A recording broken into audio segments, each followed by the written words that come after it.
Life seems to be full of questions, doesn't it? First thing in the morning, it's what shall I wear? What shall I have for breakfast? What am I going to do today? That is, unless you're in the Army, and then a lot of those questions are answered for you. But seriously, all of us face questions, small or large, all of our lives. And unfortunately, there's a tendency for us to become so involved with the little questions that we let the big ones go unanswered. Questions like, where did I come from? Why am I here? Where am I going? The scientific age in which we live has answered a lot of questions, but it has also raised questions in the minds of a lot of people. Questions and doubts concerning our heritage of faith in God. Questions that are vital to you and to me as individuals, to our nation, and to our civilization. Now, on this program, we make an honest effort to answer the questions that you send in, even though some of them get us into some pretty deep water. Here's one. It comes from a student. It says, Dear Dr. Moon, my question is this. If God created all things, and if God is perfect, why are there so many ugly creatures in nature? Well, that's a good question. And frankly, it's one that isn't too easy to answer. But part of the answer is in our point of view. Did you ever stop to consider what the animals in a zoo might think of the visitors to the zoo? It would be interesting to know, wouldn't it? Or if a flock of ducks had a beauty contest, do you suppose duck hunters would win any beauty prizes? No, I don't think so. Point of view is important. And maybe we can get a new point of view here in the laboratory. I'd like you to meet a friend of mine. His name is Linnaeus. Electrophorus electricus Linnaeus. Here at the lab, we just call him Joe. He isn't exactly what you'd call a raving beauty, is he? But he has his points. For one thing, he's quite a swimmer. Notice the wave motion of the long ventral fin. As the waves travel toward the rear, the eel is propelled forward. Reverse, the waves travel toward the head. How about ascending and descending? Well, to ascend, he merely starts waves at the center, which go both ways. And to descend, the waves start at both ends and work toward the middle. Joe is commonly called an electric eel. But actually, it isn't an eel at all, but a fish of the carp or catfish family. Now, the eel part of his name may not be correct, but he sure came by the electric part honestly. There are stories of cattle, horses, even human beings being killed by the electric shock of eels just like this. In fact, along the Amazon River, ranchers have lost so many cattle that they have what they call electric eel drives. They herd the eels into shallow water and then they kill them with their machetes. Oh yes, they have insulated handles on the machetes. Now, of course, electrical impulses can't be seen. But if we put an electrode at each end of the tank, we can hear the electrical discharge on a loudspeaker.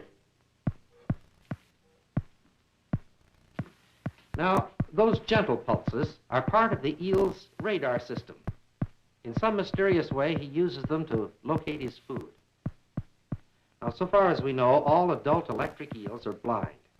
They have heavy cataracts on their eyes.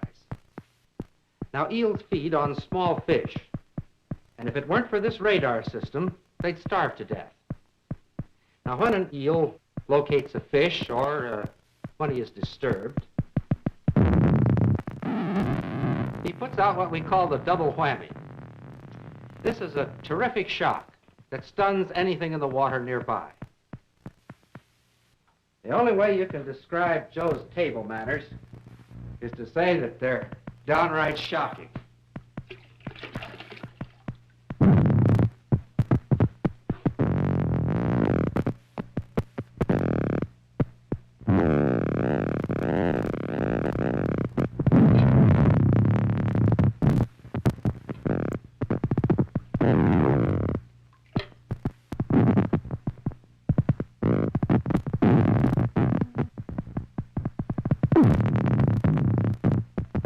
The electric eel, unlike most fish, is a air breather. It must rise to the surface from time to time for air. For this reason, he can be quite comfortable out of water.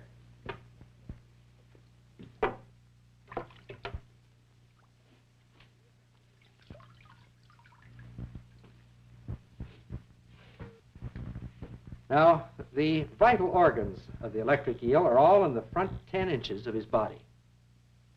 The rest is pure power plant. And believe it or not, he can generate more than 500 volts. Here we have a bank of 36 neon lamps. We'll connect these to our eel electrodes. Now, of course, the eel is designed to operate in water. His electrical system doesn't function too well in air, but even under these conditions, he should give us enough power to light the lights.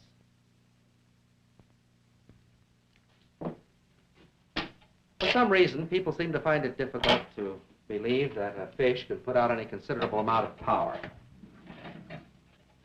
Even some of the folks here at the laboratory have been just a little bit skeptical about Joe's electrical prowess. And for that reason, we've asked a few of them if they wouldn't help us in an experiment. Will you have the group come in now, please? All right, Dave. You'd stand right over here, please. The rest of you just line up there. You're right over here, Mr. Humphrey. That's fine. Now, Dave, if you'll take this, please, and hold it in your right hand. Louis, you hold this one. That's fine. Now, everybody join hands. That's right. Now, you're connected in series. Now, there are 5 of you. That means that each of you will receive just 1/5 of the total voltage of the eel. Now, relax. We'll give you the low voltage tap first. You ready? Did you feel that? Wasn't bad, was it? All right. Ladies and gentlemen, I'd like to have you meet a group of confirmed believers in electric eels. Thank you very much. Now, where did that electricity come from? Strange as it may seem, the eel's electric tissue is made up of cells very much like the cells that make up the nerves of our own bodies. These cells are called electroflax. Here is a crude model of one of these cells. Actually, the electroflax is a tiny battery, 1/25 of an inch thick. Now, in a flashlight, there are 3 cells. Each cell generates 1.5 volts. 3 of them in series produce the 4.5 volts necessary for the lamp. The eel's battery produces 1/10 of a volt. 10 of them in series will produce 1 volt. Well, at this rate, it would take 5,000 of these to produce the 500 volts of the eel. Well, he's got them and then some. An eel like Joe here probably has 250,000 electric cells. Connect them in series, 5,000 of them, and you have the 500 volts. The rest of them are connected in parallel to build up the current capacity. Now, each one of these tiny batteries has an electronic switch controlled by a signal sent along the nerve fiber connected to it. When an eel wants to shock something, it throws hundreds of thousands of switches all at once just by thinking about it.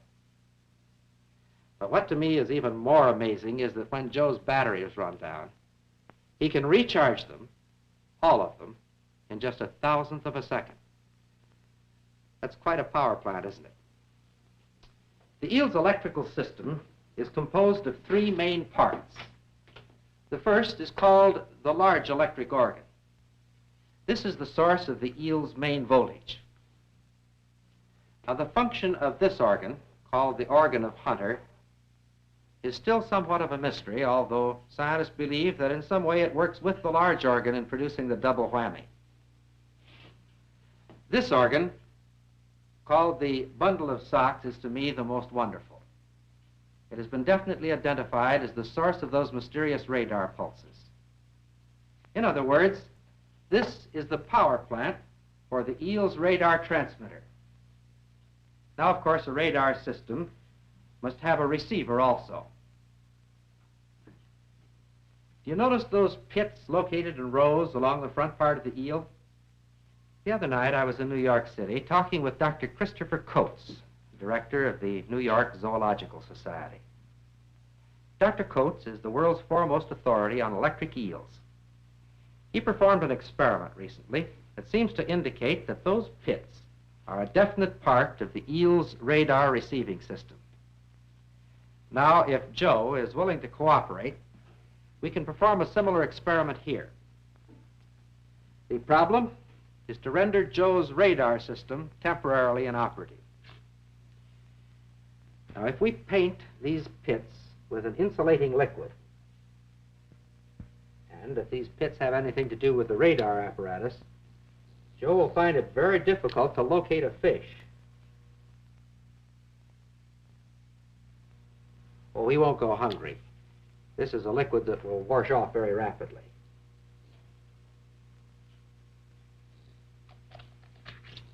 All right, Joe, let's go back into your tank.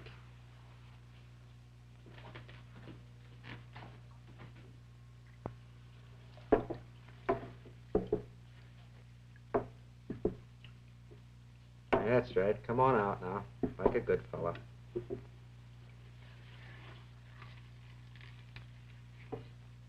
Now, we want to give him a good supply of fish.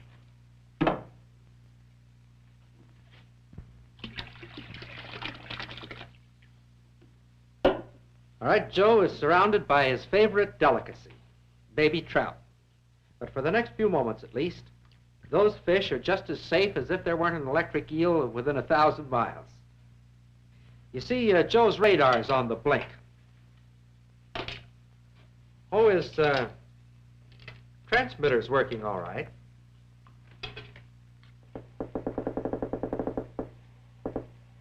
He's still putting out those radar pulses. Actually, it's his receiver that's not operating. Now, let's think for just a moment about what that means. To a certain extent, we can locate objects with our ears. We can tell roughly the direction from which a sound is coming. But you know, if I were blindfolded, I'd sure hate to try to catch a greased pig simply by listening to it squeal. But this problem, compared to Joe's, is relatively simple. You see, sound travels 1,100 feet per second in air. But Joe's radar pulses travel at the speed of light, 186,000 miles per second.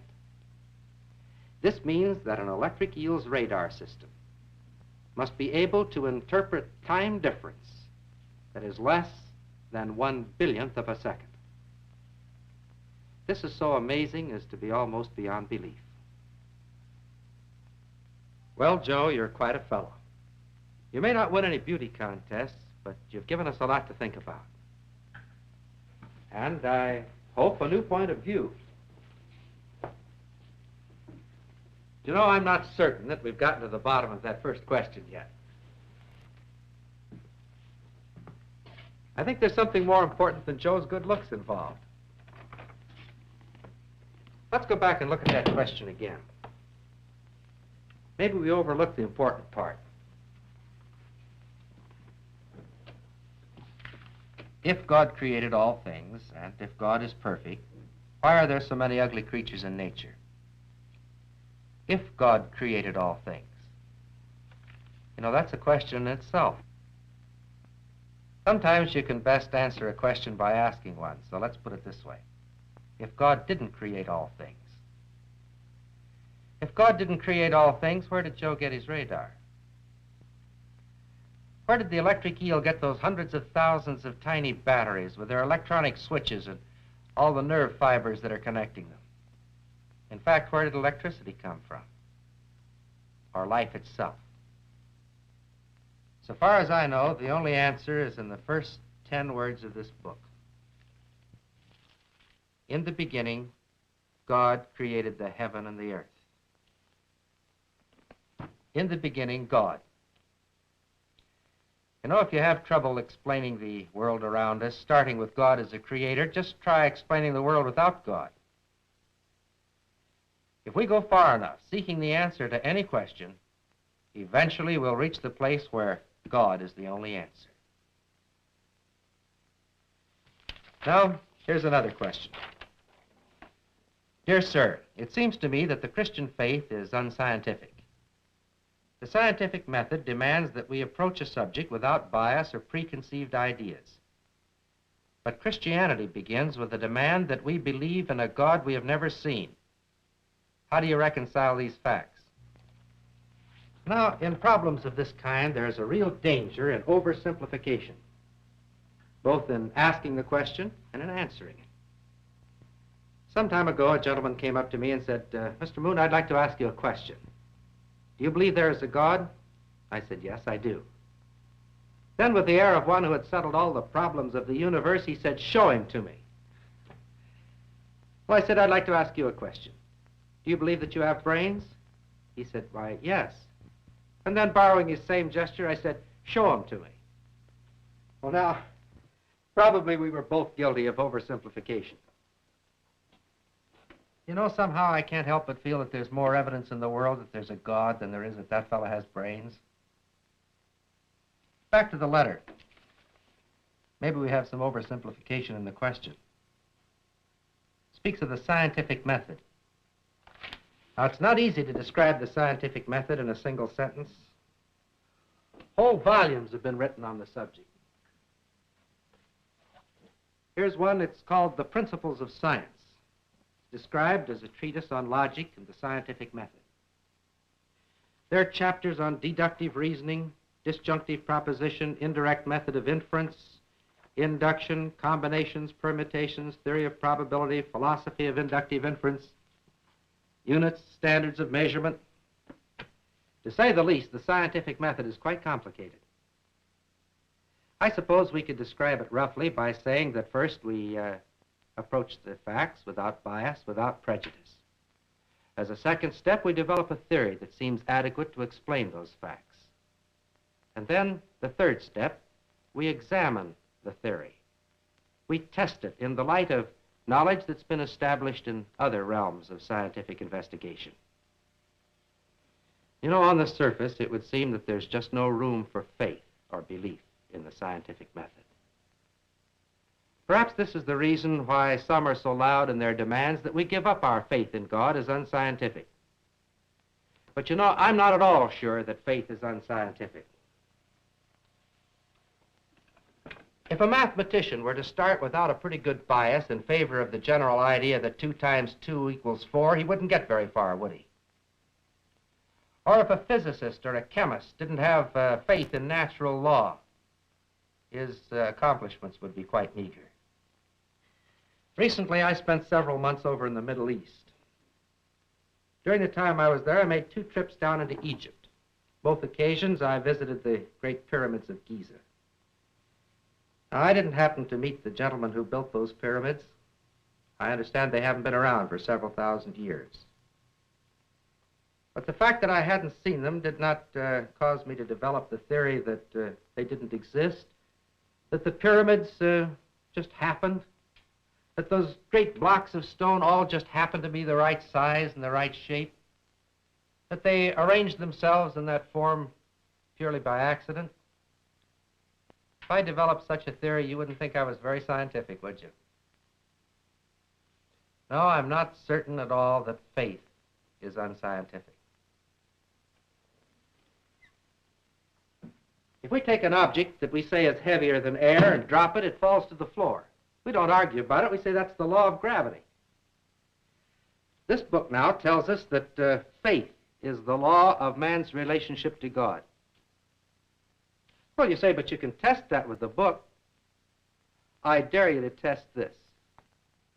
I dare you to try the scientific method in regard to your relationship to the God that made you. Approach the facts and the evidence without bias, without preconceived ideas, and then make an honest test. You'll have your answer. It'll be far more convincing than any answer that I or anyone else could ever give you. Now, I hope we have time for just one more question. It says, Dear Dr. Moon, I have several friends who are religious. While I respect their sincerity, I find them rather smug and unreasonable in their faith. Should we not keep an open mind on every subject? Well, I think the answer is yes. We should keep an open mind on every subject, certainly until we get the facts. Of course, I don't think that the writer of this letter would have any objection to firm convictions, so long as those convictions were well-founded. Do you remember those people in the laboratory a minute ago that had that shocking experience with the electric eel? I imagine that just about now they have a very strong bias in favor of the general idea that electric eels can shock people. Well, they may not trust me again for a while, but I'll guarantee this. They'll be confirmed believers in electric eels the rest of their lives because of the reality of a personal experience. Now, these friends of yours, you say they seem smug and unreasonable in their faith. Have you ever considered this? Maybe they seem smug and unreasonable merely because they are thoroughly convinced, because of the reality of a personal experience with God, an experience which you may not have had. Maybe their minds seem closed merely because once they were truly opened. Now, we've chosen these particular questions for a very special reason. It's because these questions were once very real to me. As long as I can remember, I've had a consuming interest in science. And as I got a smattering of knowledge in a few scientific fields, I began to doubt, wondering even if there was a God. I was continually torn between doubt and faith. Finally, I got to the place where I felt I just had to know. And at that time, I prayed this prayer. Oh, it was a confused prayer, I know that. But I said, God, if there be a God, I've got to know. And if believing is the way to know, I'm willing to believe. And then I made this promise. I said, God, if this doesn't work, if this doesn't change my life, I'll spend my life just as far away from a church and a Bible as I can get. But if it does work, I'll spend my life telling others about it. That's why I'm telling you.